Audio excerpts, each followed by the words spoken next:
ॐ सहना भवतु सहनौ भुनक्तु सह वीर्यं करवावहै तेजस्विनावधीतमस्तु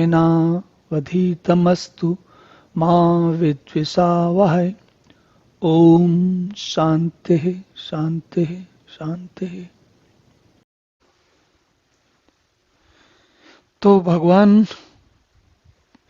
जब ये बता चुके कि परित्राणाय साधूनाम विनाशाय च दुष्कृताम, और धर्म की संस्थापना के लिए अलग अलग युग में जैसी आवश्यकता पड़ती है उस प्रकार से मैं मनुष्य के लिए या साकार होके सगुण आकार या आकार लेकर जन्म लेता हूँ, और जो समस्याएं होती हैं, जो अधर्म की स्थिति हो रही होती है, उसको हटाकर धर्म की स्थिति की संस्थापना करता हूं।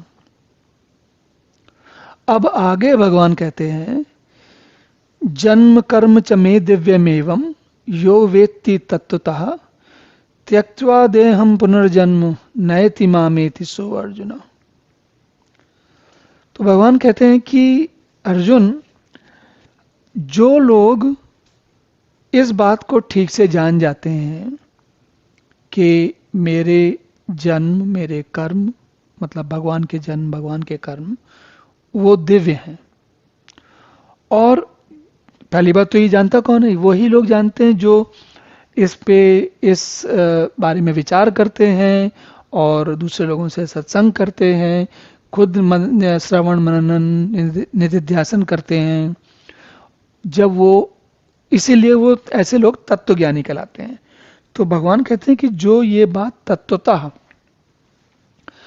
तत्व का मतलब होता है सब्सटेंस, और अगर संस्कृत के हिसाब से देखें तो तत्व वही जो तुम हो या हम हैं। तो हमारा जो सब्सटेंस है, जो हमारी मूलभूत प्रकृति है, उसको अगर हम समझ गए तो हम तत्वज्ञानी होते हैं। अब यहां मूलभूत प्रकृति से अर्थ मनोवैज्ञानिक प्रकृति से नहीं है, मनो प्रकृति से नहीं है। आज के समय में जब हम प्रकृति की बात करते हैं तो अधिकांशतः लोग साइकोलॉजी से उसको जोड़ते हैं या मनोभावों से जोड़ते हैं। ये जो तत्वतः वाली बात है, ये मनोभावों की बात नहीं है।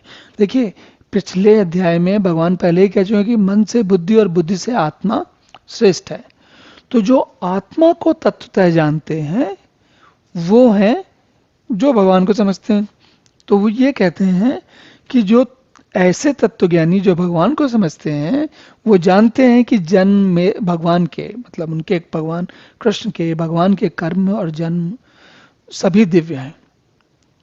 और जब इस बात को जो लोग भली भांति जैसी है ठीक तरीके से समझ जाते हैं, जिनके दिमाग में कोई ऐसा भ्रम नहीं रहता कि भगवान की असली स्वरूप के बारे में जानते हैं और कोई काल्पनिक स्वरूप में अटके नहीं रह जाते,